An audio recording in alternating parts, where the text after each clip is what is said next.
Welcome to another lecture, guys. In this lecture we are going to learn how to import a 3D object inside a Unity project and apply different settings for them. To do that we will have to repeat the same procedure. First of all, right click inside your assets panel and click import new asset. This will show up the dialog box, and I have a 3D object inside my 3D objects folder. Here I have a FBX file. Unity allows you to import FBX, OBJ and many other type of 3D objects to be imported inside your project. Like, select it and click import, and this will be imported inside our project. Here, when selected this asset, you will see in the inspector panel we have got 4 different tabs for our model. Let's make it a bit bigger. Now you will see that we have 4 different tabs for our settings. First of all, let's go to model and see what different settings we have over here. First of all, we have settings for meshes. The first thing we have is a scale factor. This tells us how much to scale the model compared to what it is in the source file. So we usually keep it to 1, but if your source file is too big for your project, you change it to a lower number like 0.1 or 0.001, or if it is very small for your project, you keep this number bigger and change it to 5 or 10 or whatever according to your need. It tells us if we should use the file scale when importing. If you uncheck it, it will go off. But if you will keep this on, you will see the file scale is 0.01. Then we have mesh compression, which is currently off, and it has 3 different settings other than off: low, medium and high. So if we keep it in low, medium or high, it automatically compresses our meshes. Then we have if it is read write enabled and it's checked. Then we have if Unity should optimize our mesh, and it's also checked. Then we have if Unity should import blend shapes, it's also checked. Then we have generate colliders. Colliders are basically the boundary points of your model where colliding with other models are being detected. We'll come to colliders in a different lectures, but for now we will have this unchecked because most of the time we want to add colliders later on inside Unity. Then we have keep quads. It tells us if the model contains quad faces, they are kept for DirectX 11 tessellation. Then we have an index format. It tells us the format of mesh index buffer. Auto mode picks 16 or 32 bit depending on mesh vertex count. Then we have weld vertices. It tells us if we should combine vertices that share the same position in space to optimize your model. Then we have import visibility check. It tells us if we should use visibility properties to enable or disable mesh renderer components. Then we have import camera check. It tells us if we should import the camera from your model or not. Then we have import lights. For those of you who already know about 3D modeling, in the 3D modeling softwares you can have cameras and lights, and when you export your model and import it inside Unity, you can have cameras and lights from there as well. Then we have a preserve hierarchy check. It always creates an explicit prefab route even if the model has a single route. Then we have swap UVs. It swaps the 2 UV channels in the meshes. We should only use if our diffuse texture uses UVs from the light map. Then we have a generate light map UVs check. It tells us if we should generate light map UVs into UV2. Then we have normals and tangents. The first thing we have is normals. Should we import the normals or calculate them or do nothing with them? So right now we have to import them.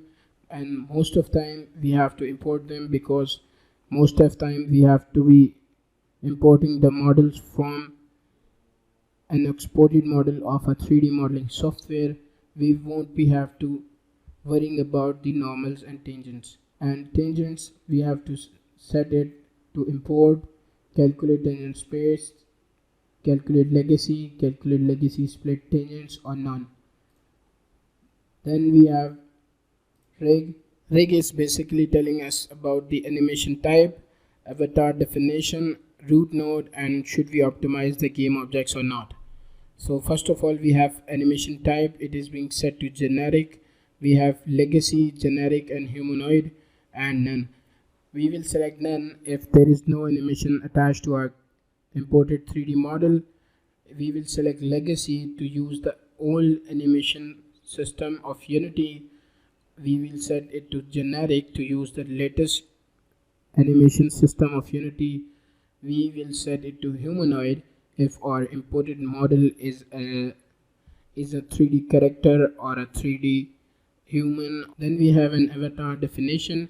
It tells us basically should we create the avatar automatically from this model or should we copy it from other avatar. So it's also for face like models or human like models or animals like models where avatar or the face is necessary.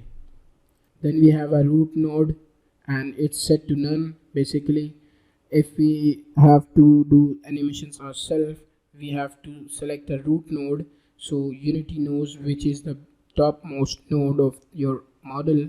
Because we already have animation attached to our model, we don't need to do that.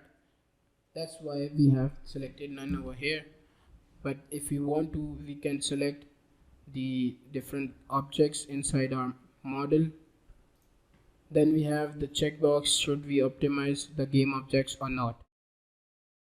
The next tab is animation. The first thing we have is should we import the animation or not. If we uncheck it, all the settings shown below are gone now. If we check it, it tells us that we have some animated clips attached to our 3D model, which is book-open. Then we have resample curves, animation compression, rotation error, position error, scale error. These are all bunch of settings for our animation. Then we have the animation itself over here. It tells us that length of our animation is 3.9 seconds and it is of 25 frames per second. 0 is our start and end is our 99. Then we have a loop time. We can check it if we want our animation to be played on loop again and again and again. Otherwise we can set it to unchecked. Then we have additive reference pose. It basically, if we enable it, we have to define the additive reference pose frame where from the next loop starts. Then we have curves, events, mask, motion, and import messages. We will skip all of these for now. We will cover them in the animation part. Let's go, and the next thing we have is materials. First thing we have that should we import materials or not. If we uncheck it, we do not generate any material and Unity's default material will be used instead. If we check this setting, it will ask us for the location, and we have use external materials or we can use embedded materials as well. If we use embedded materials, it will automatically check if textures and materials are attached to our model or not. Then we have remap materials. It basically tells us which game object inside our model needs material.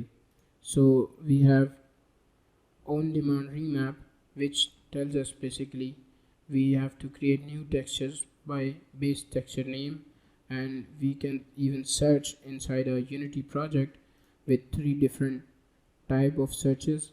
First of all, we have a local materials folder. So if with our imported model we have a local materials folder inside which materials are being placed. We can use this. If materials are being placed inside our Unity project somewhere else, we can use project void. If the materials are being placed one level above the model, we can use recursive up. Then we have these three objects inside our model which need material. We can even select the material ourselves by using select material button right over here. Then we have apply or revert button.